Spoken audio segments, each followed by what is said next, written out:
செய்வதற்காக ஒரு கத்தியும் கொடுத்தாள். இப்பெண்கள் எதிரே செல்லும் என்று யூசுஃபிடம் கூறினாள். அப்பெண்கள் அவரை பார்த்ததும் அவர் அழகில் மயங்கி அவரை மிக மேன்மையாக கண்டார்கள். அவர் அழகில் மெய் மறந்து தம் கைகளையும் வெட்டிக் கொண்டனர். அல்லாஹ் நம்மை காப்பானாக, இவர் மனிதரே அல்லர், இவர் மேன்மைக்குரிய ஒரு மலக்கே அன்றி வேறில்லை என்று கூறினார்கள். அதற்கு அவள், நீங்கள் எவர் சம்பந்தமாக என்னை நிந்தித்தீர்களோ அவர்தாம் இவர். நிச்சயமாக நான் அவரை என் விருப்பத்திற்கு இணங்கும்படி வற்புறுத்தினேன். ஆனால் அவர் மன உறுதியுடன் தம்மை காத்துக் கொண்டார். இனியும் அவர் நான் இடும் கட்டளைக்கு இணங்கி நடந்து கொள்ளாவிட்டால் சிறையில் தள்ளப்படுவார். மேலும் அவர் சிறுமை அடைந்தவர்களில் ஒருவராகவும் ஆகிவிடுவார் என்று சொன்னாள். அதற்கு அவர், இறைவனே, இவர்கள் என்னை எதன் பக்கம் அழைக்கிறார்களோ அத்தீயதை விட சிறை கூடமே எனக்கு அதிக விருப்பமுடையதாகும். இவர்களின் சதியை விட்டு நீ என்னை காப்பாற்றவில்லையானால் நான் இவர்கள் வாழ் சாய்ந்து பாவத்தால் அறிவில்லாதவர்களில் ஒருவனாகி விடுவேன் என்று பிரார்த்தித்தவராக கூறினார். எனவே அவருடைய இறைவன் அவருடைய பிரார்த்தனையை ஏற்றுக்கொண்டான். அப்பெண்களுடைய சதியை அவரை விட்டு நீக்கிவிட்டான். நிச்சயமாக அவன் யாவற்றையும் கேட்பவனாகவும் நன்கு அறிபவனாகவும் இருக்கின்றான். யூசுப் குற்றமற்றவர் என்பதற்கு பல அத்தாட்சிகளை அவர்கள் பார்த்த பின்னரும் ஒரு காலம் வரை அவர் சிறையில் இடப்பட வேண்டும் என்றே அவர்களுக்கு தோன்றியது. அவருடன் 2 வாலிபர்களும் சிறையில் புகுந்தனர்.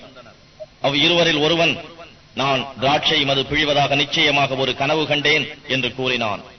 மற்றவன், நான் என் தலை மீது ரொட்டி சுமப்பதாகவும் அதிலிருந்து பறவைகள் தின்பதாகவும் கனவு கண்டேன் என்று கூறினான். பின் இருவரும், யூசுஃபே, எங்களுக்கு இவற்றின் விளக்கத்தை அறிவிப்பீராக. மெய்யாக நாங்கள் உம்மை ஞானமுள்ள முஹ்சின்களில் நன்மை செய்பவர்களில் ஒருவராக காண்கின்றோம் என்று கூறினார்கள். அதற்கு அவர் கூறினார், உங்கள் இருவருக்கும் அளிக்கக்கூடிய உணவு உங்களிடம் வந்து சேருவதற்கு முன்னரும் இக்கனவுகளின் பலனை நீங்கள் இருவரும் அடைவதற்கு முன்னரும் இவற்றின் விளக்கத்தை உங்கள் இருவருக்கும் கூறிவிடுகிறேன். இவ்விரண்டும் என் இறைவன் எனக்கு கற்றுக் கொடுத்தவற்றிலிருந்தும் உள்ளவை. அல்லாஹுவின் மீது நம்பிக்கை கொள்ளாதவர்களும் மறுமையை நிராகரிப்பவர்களுமான சமூகத்தாரின் மார்க்கத்தை நான் நிச்சயமாக விட்டுவிட்டேன். நான் என் மூதாதையர்களான இப்ராஹிம், இஸ்ஹாக், யாக்கூப் ஆகியோரின் மார்க்கத்தை பின்பற்றுகிறேன்.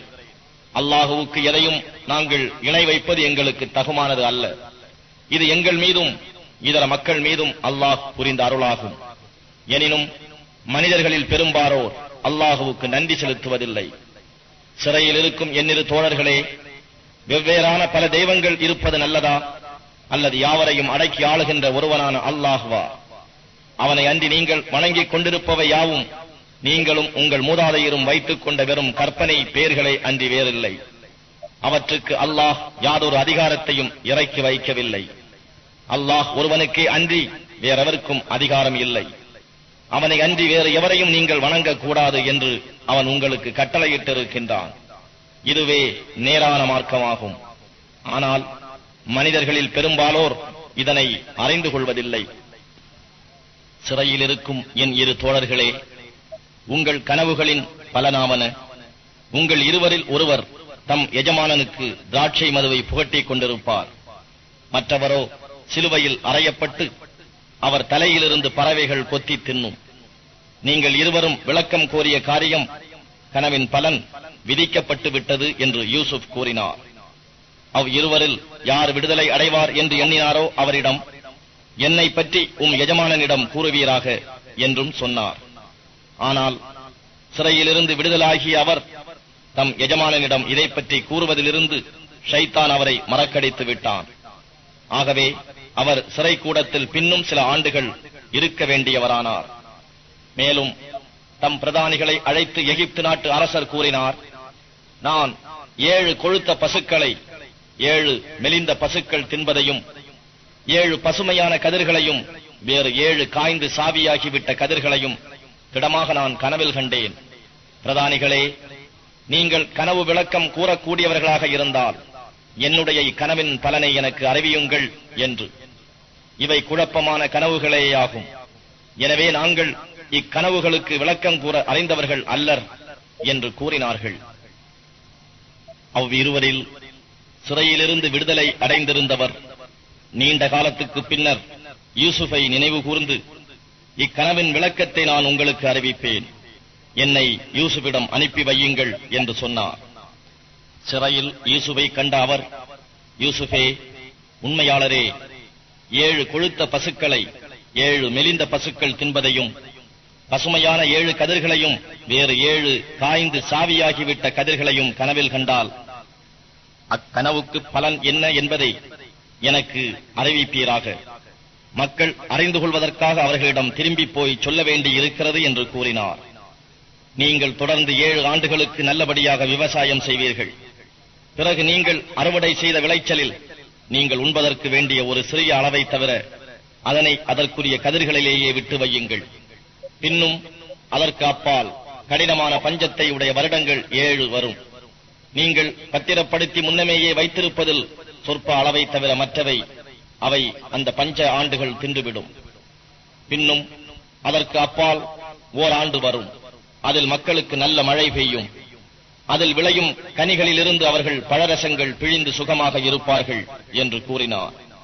இவ்விவரம் அரசருக்கு அறிவிக்கப்பட்டதும் அவரை என்னிடம் அழைத்து வாருங்கள் என்று அரசர் கூறினார். அவருடைய தூதர் யூசுஃபிடம் வந்தபோது அவர், நீர் எஜமானரிடம் திரும்பிச் சென்று தம் கைகளை வெட்டிக் கொண்ட பெண்களின் உண்மை நிலை என்ன என்று அவரிடம் கேளும். நிச்சயமாக என் இறைவன் அப்பெண்களின் சதியை நன்கு அறிந்தவனாக இருக்கின்றான் என்று கூறினார். இவ்விவரம் அறிந்த அரசர் அப்பெண்களை அழைத்து, நீங்கள் யூசுஃபை உங்கள் விருப்பத்திற்கு இணங்குமாறு அழைத்த போது உங்களுக்கு நேர்ந்தது என்ன என்று கேட்டார். அதற்கு அப்பெண்கள், அல்லாஹ் எங்களை காப்பானாக, நாங்கள் அவரிடத்தில் யாதொரு கெடுதியையும் அறியவில்லை என்று கூறினார்கள். அசீசுடைய மனைவி, இப்பொழுது எல்லோருக்கும் உண்மை வெளிப்பட்டு விட்டது. நான் தான் இவரை என் விருப்பத்திற்கு இணங்குமாறு வற்புறுத்தினேன். ஆனால் நிச்சயமாக அவர் உண்மையாளர்களில் உள்ளவர் என்று கூறினாள். அப்பொழுது யூசுப் கூறினார், இவர்கள் தண்டிக்கப்பட வேண்டும் என்பது கருத்தல்ல. இவ்விசாரணையை நான் விரும்பியதன் காரணம், நிச்சயமாக அவர் என் எஜமானர் இல்லாத போது அவருக்கு நான் துரோகம் செய்யவில்லை என்பதை அவர் அறிந்து கொள்வதுடன், நிச்சயமாக அல்லாஹ் துரோகிகளின் சதியை நடைபெற விடுவதில்லை என்பதை அறிவிப்பதற்காகவுமே ஆகும். அன்றியும் என் மனதை பாவத்தை விட்டும் பரிசுத்தமாக்கிவிட்டதாகவும் கூற இல்லை. ஏனெனில் மன இச்சையானது தீமையை தூண்டிவிடக் கூடியதாக இருக்கிறது. என் இறைவன் அருள் புரிந்தாலன்றி நிச்சயமாக என் இறைவன் மிக்க மன்னிப்பவனாகவும் அருளாளனாகவும் இருக்கின்றான் என்றும் கூறினார். இன்னும் அரசர் கூறினார், அவரை என்னிடம் அழைத்து வாருங்கள். அவரை நான் என் அத்தியந்த ஆலோசகராக அமர்த்திக் கொள்வேன். இவ்வாறு அரசரிடம் யூசுப் வந்ததும் அவரிடம் பேசி அவர் ஞானத்தை நன்கு அறிந்த பொழுது, நிச்சயமாக நீர் இன்றிலிருந்து நம்முன் பெரும் அந்தஸ்து உள்ளவராகவும் நம்பிக்கைக்கு உரியவராகவும் உயர்ந்து இருக்கிறீர் என்று கூறினார்.